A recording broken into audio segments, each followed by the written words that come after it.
Okay, Nathaniel, thank you so much for being here today. I just wanted to ask you a few questions about your experience with Accountability Works and just Sure. about you so that people can learn more about the people that take our program and what brings you here, what you're working on, and what's important to you. hmm So, I'm going to start with just like asking you to introduce yourself. Okay. My name is Nathaniel Lepp. I'm a family doctor with specialty in obstetrics and addiction medicine. I'm also a husband and a father of two. I live in Northern California, and I have a big active life. Yes, you do. Yes, you do. What would you say your true north is? Your why? You know, I think there's two ways of answering this. One is a big picture, and one is more of like a smaller picture. And the big picture is I'm really in pursuit of awe and wonder. That is what drives me. Mm, And on some level, I'm constitutionally optimistic, and I'm always looking for evidence of the fundamental goodness of the universe. I'm looking for things to work out. Um, so obstetrics, like the birth of babies, the mm, vast majority of the time, that's the experience. Addiction is an interesting choice if the outcomes are not as universally good. But even the effort to overcome addiction is to me a signal of like real goodness. Um, and yeah, to me, it's a spiritual process of like getting closer to God is sort of how I see it. Either like facilitating this like massive transition from pregnant to non-pregnant or from addicted to in recovery, and a million other ways. The like the in-between space in relationships to mm, me has a lot of that sort of awe and wonder. But on a smaller, more granular level, my why is I'm building a foundation for my family. And that mm. means like there's a home, there's a financial foundation, there's a foundation of literacy, there's like a spiritual, cultural foundation. But yeah, that's my North Star right now is building the foundation. I love that answer, Nathaniel. And it really, getting to coach you, I really see that. I'm glad I asked that question because it is an underlying thing that I see in our work together. Um, what would you say is your sort of zone of genius or your expertise? Well, I'm credentialed as a physician and as an obstetrician and as an addiction medicine physician, and so that's sort of an obvious answer, but um, and so that's like the concrete answer, but on a more subtle level, um, I I'm able to integrate a lot of information from disparate sources and different levels of information quickly. So, if you're in the delivery room, for example, there's the patient that's right in front of you and they have a body, but they also have the words that they're communicating with. Then there's all these monitors of things like blood pressure and heart rate. And then there's the nurse and what the information that the nurse is gathering. And then there's these other in between layers of information. And that's one of the things I'm good at is like just sizing up the information and somehow quickly like rank ordering what's important and coming up with an impression. And that that ability helps me in the more psychological, spiritual work of helping people transition into recovery, in that I'm able to read people pretty quickly. Mm, And it's something I really enjoy.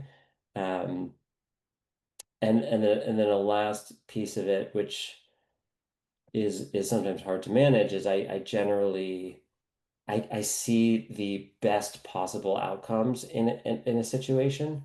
And so I am biased towards the best outcome emerging, which is not always possible, but I mm. main open to the possibility of optimal outcomes for a long time.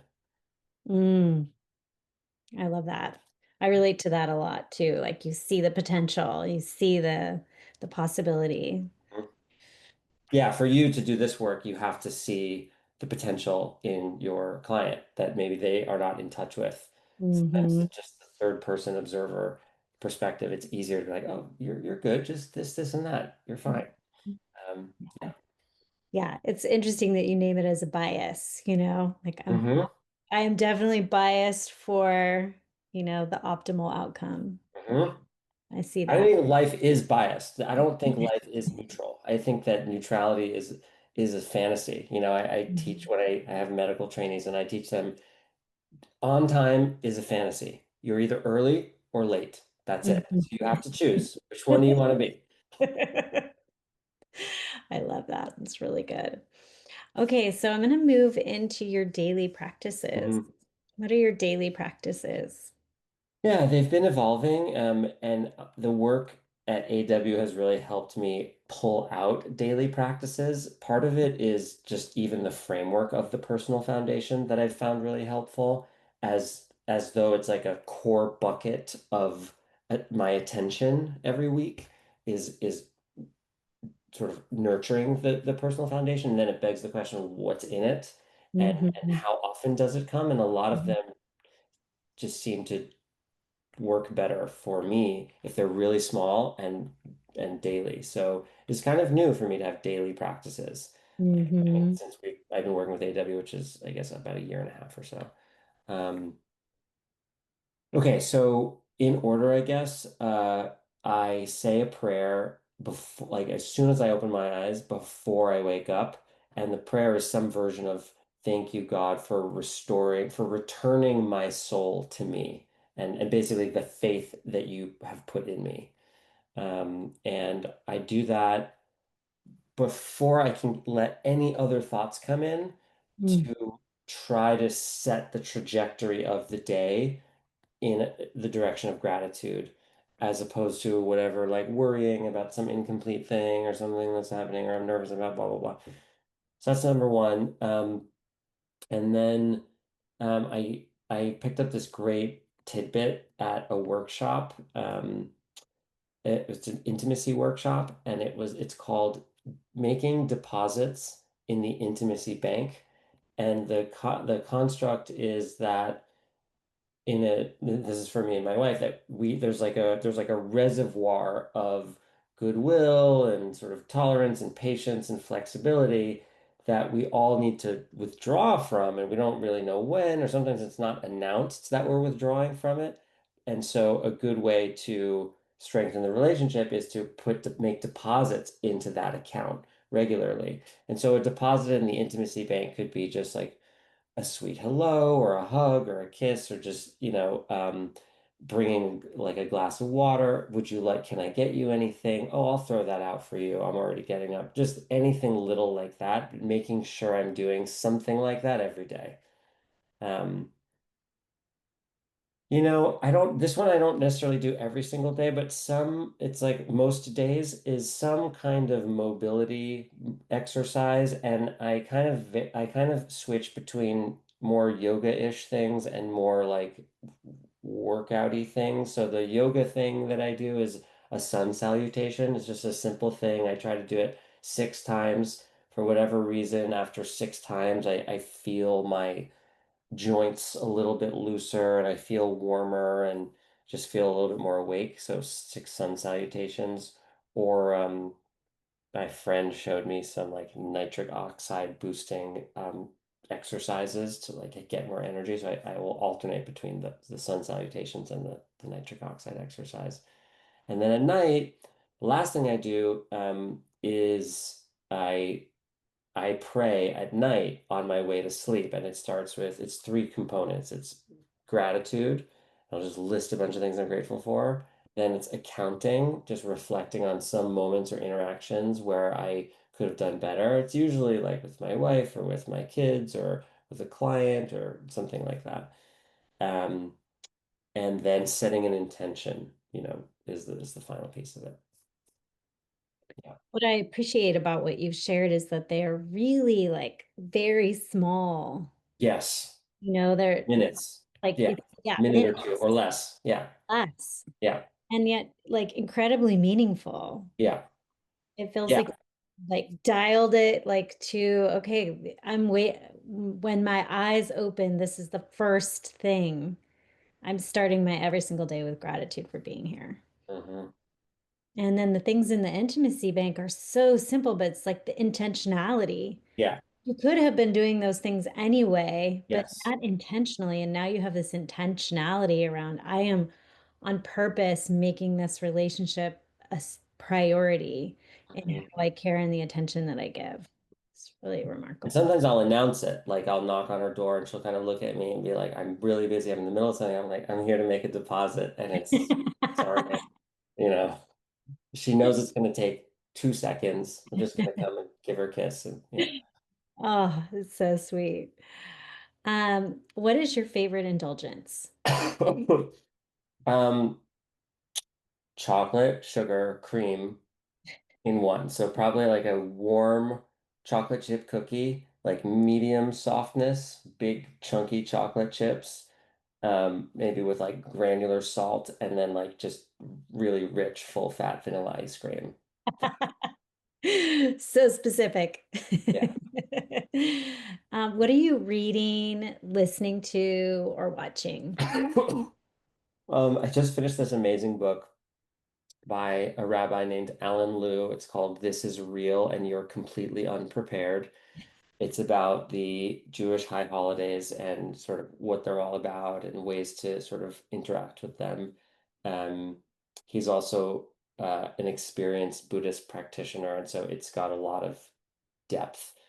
Um, and then I just started rereading Stephen Pressfield's The War of Art, which is all about like the resistance that a creative person encounters and working through some of that right now. So that book is helpful. Um, and then listening, like I really anything with Jerry Seinfeld, listening, watching, just like whether it's a set or one of his movies or a podcast, I find him to be just so funny and also so wise. He has such a wisdom quality about him. He's like one of my main teachers. I have every single one of his books. I've watched everything he's ever done. Uh, yeah. I think he's coming here to Santa Barbara. Yes. Yeah, Yeah. I think yeah, in October, I was just looking at the tour. yes, yes. I'm gonna have to make more of an effort to see if I can finagle a ticket. Hmm. Okay, so let's talk about accountability. What do you think of as accountability? What is accountability to you? Um, I mean, I think the core aspect of accountability is actually it's a social thing. It's putting my what I say I'm going to do like in the context of a relationship. And then the you on the other side are just reflecting back to me. Um, this process. And I think the process is about aligning. I mean, the use of accountability is to align my intention with my actions. But the structure of it is this social thing, this other person checking in on me, or even just knowing what I'm doing or what I'm not doing. Um, yeah, there's like so it's sort of like there's like a reflection that's happening, but in a social context. Mm. And what has Accountability Works helped you, or how has it helped you, if it has? Oh, it's helped me so much. Some of the big things are, I mean, initially when I came into AW, there was a huge backlog of stuff that I hadn't done or wasn't doing or needed to do or etc.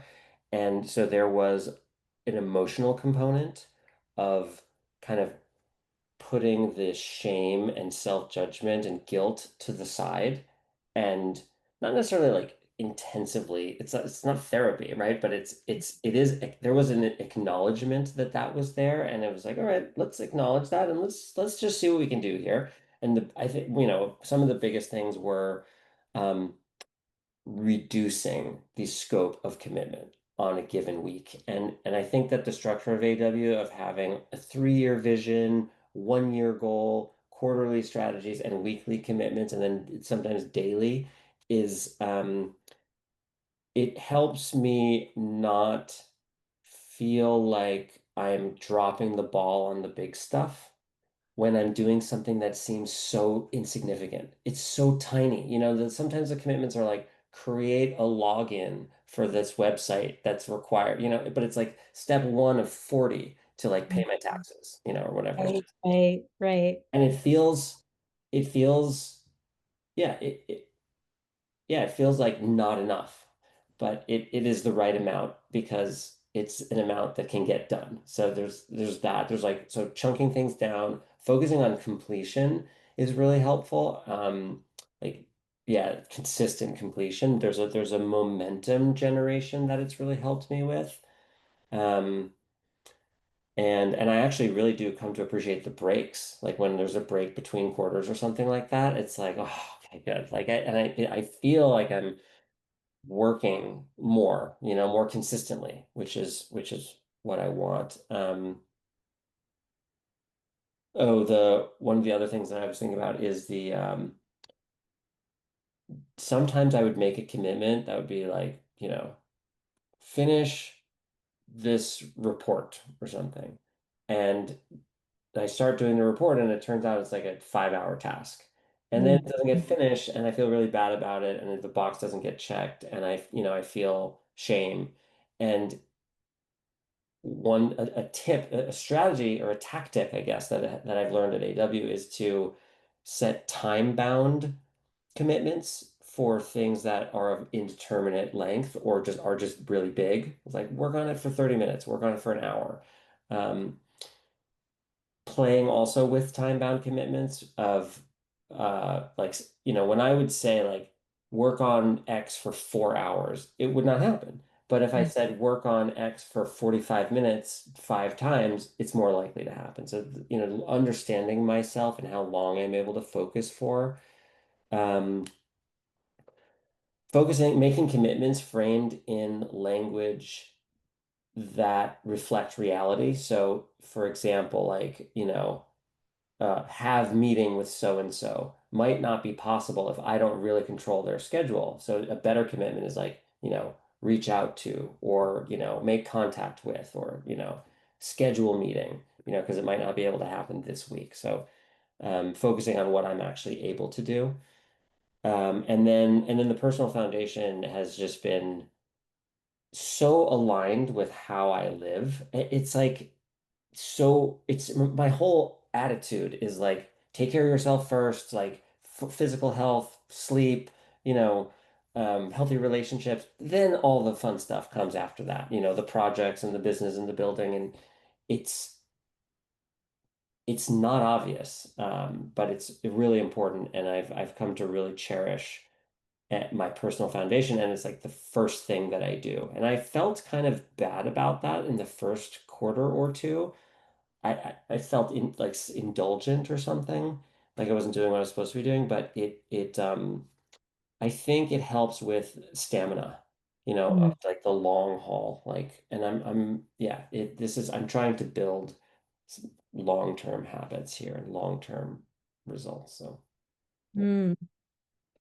Well, thank you, Nathaniel. One of the things we learned, like when we introduced Personal Foundation, was we did like a data analysis because we had mm, all the commitments from the app and we had all the goals. So we plugged that all in, went deep into it, and we found that the people who had did well on their personal foundations had strong personal foundation mm, results and completion rates, mm, had met their goals more consistently than the people that did not have personal foundation because in the beginning it was sort of optional and it's mm, always optional, we never right. impose, but more the adoption rate is 100% at this point for Mm, foundation. So you go to you see that this is actually making reaching your goals easier, faster, mhm, better. So I think what you've discovered in the beginning, you're like, oh, am I doing this backwards? Should I be doing all the work mhm, stuff first and the personal foundation stuff? after that all happens is actually what your instinct was right Hmm. because it is what feeds, it's what gives you the energy to do the other things. Hmm. Yeah, I think it's fantastic. The sort of house metaphor. It's like it is the basis upon which everything else is built. Um, and it's sort of on my roadmap now to like roll out personal foundation with my clients. Is like I kind of language it differently, but it's there's something about it that makes it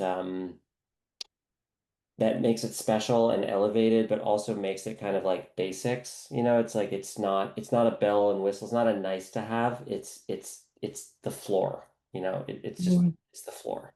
Yeah. Important. Okay, well, thank you so much, Nathaniel. If people want to connect with you or learn more about what you do, where can they find you? If they, to reach out or connect, LinkedIn honestly is probably the best right now. I'm at LinkedIn/in/nlep.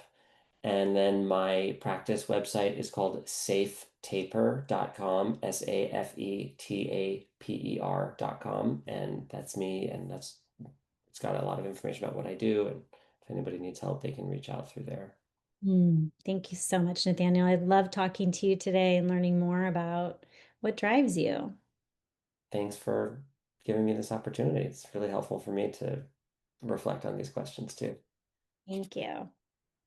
Until soon.